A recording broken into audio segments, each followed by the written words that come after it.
We're Dale and Linda Jensen. And we lived in this house for over 40 years. Yes. Yeah, there were Usually- several moments we were concerned we couldn't build it back. when we went down there.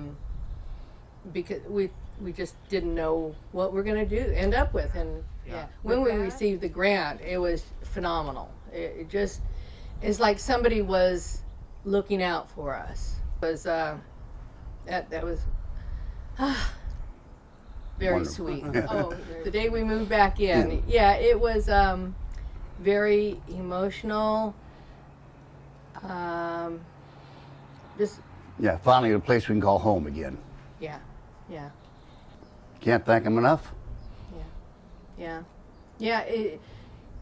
The donors made it livable, Yeah, you know. put us back to whole like we were, you know. Yeah, we're back whole and the donation.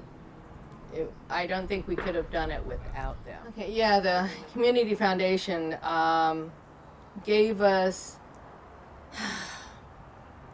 hope, I guess, would be the best way. And then financially to see it in person is like, okay, we can do this.